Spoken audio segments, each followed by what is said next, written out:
સોફ્ટવેરમાં નવું વર્ષ બનાવવા માટે સિસ્ટમ મેનુમાં નવું વર્ષ બનાવવા ઉપર ક્લિક કરશું. એટલે કે અત્યારે જો 2024-25નું વર્ષ છે અને હવે આપણે નવા સત્રથી 2025-26નું વર્ષ પસંદ કરવા માગતા હોઈએ તો 2025-26 અહીંયા સિલેક્ટ કરી ઓકે ઉપર ક્લિક કરીશું. એટલે આપણને પ્રોગ્રામ ફરીથી ચાલુ કરવાનું કહેશે, જેમાં આપણે આ કહીશું. ત્યારબાદ આપણે પ્રોગ્રામ ફરીથી સ્ટાર્ટ કરીશું. એટલે આપણને વર્ષની અંદર 25-26નું નવું વર્ષ ક્રિએટ થઈ જશે, જેમાં ડબલ ક્લિક કરતાં આપણા વિભાગ પણ આવી જશે. તો આ રીતે આપણે નવું વર્ષ બનાવશું. ત્યારબાદ સૌથી પહેલાં વિદ્યાર્થીઓને ઉપલા વર્ગમાં ચડાવશું. તો તેની પહેલાં આપણે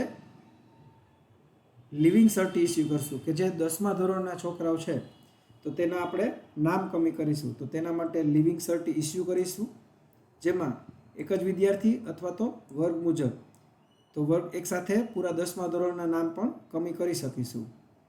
ખાસ યાદ રાખવું કે 9મા ધોરણના વિદ્યાર્થીને 10મામાં ચડાવતા પહેલાં 10મું ધોરણ ખાલી હોવું જરૂરી છે. તેના માટે આપણે સૌથી પહેલાં 10મું ધોરણ પસંદ કરીશું, વર્ગ પસંદ કરીશું, જેમાં આપણે ધોરણ અને વર્ગ પસંદ કરીશું. એટલે 10 અને વિદ્યાર્થીઓને અહીંયા આપણે ડિટેલ મળશે. તેની શાળા છોડ્યા તારીખ આપણે એડ કરીશું. 5મો મહિનો 31 તારીખ, તેમજ બધી વિગતો આપણે ભરીશું.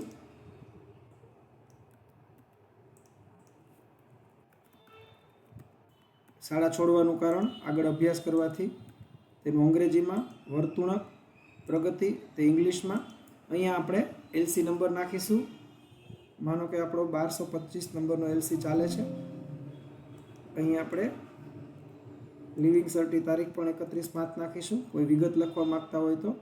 અને ઓકે પર ક્લિક કરતાં 10મું ધોરણ આખું ખાલી થઈ જશે. બધા વિદ્યાર્થીઓના નામ કમી થઈ જશે.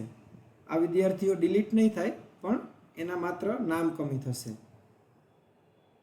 જેવું હોય તો આપણે અહીંયા 1462 પર ક્લિક કરતાં અહીં રેડ કલરના અક્ષર આવશે.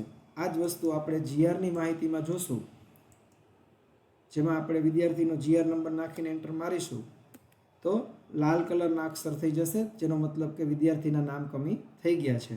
હવે આપણે 9મા ધોરણના વિદ્યાર્થીને 10મા ધોરણમાં એટલે કે ઉપલા વર્ગમાં ચડાવવા માટે વિદ્યાર્થી મેનુમાં પાછલા વર્ષના વિદ્યાર્થીની માહિતી અને તેમાં વિદ્યાર્થીઓને ઉપલા વર્ગના ચડાવવામાં ક્લિક કરીશું. અહીંયા ધોરણ 9 પસંદ કરીશું, વર્ગ અ, નવું ધોરણ 10 અને વર્ગ અ. જો 10મા ધોરણમાં વિદ્યાર્થીઓ હશે તો આપણને નામ ટ્રાન્સફર કરવા નહીં દે. આમાં સિલેક્ટ ઓલ કરતાં બધા વિદ્યાર્થીઓ સિલેક્ટ થઈ જશે.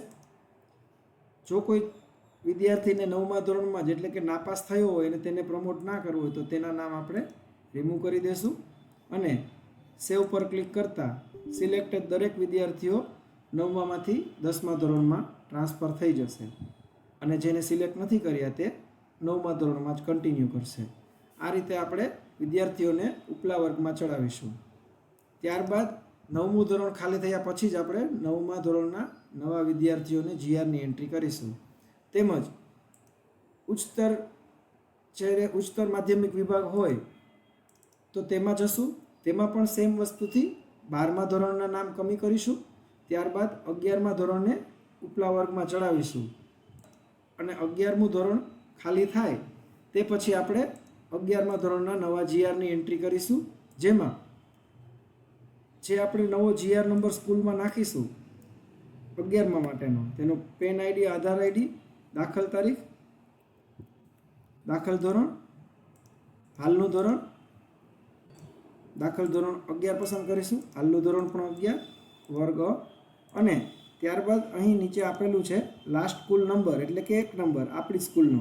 અને ત્યારબાદ આપણે F8 દબાવીશું, જે અહીંયા નીચે લખેલું જ છે. જેના પર ક્લિક કરતાં આપણને આપણા જ એક નંબરના ઉપર માધ્યમિક વિભાગ છે તેનો જીઆર નંબર પૂછશે. જો આપણી 10મા ધોરણની સ્કૂલનો વિદ્યાર્થી આપણી સ્કૂલમાં 11મામાં આવતા હોય તો તેનો જૂનો જીઆર નંબર એટલે કે 10માનો જીઆર નંબર આપણે નાખીશું માધ્યમિકનો 1462.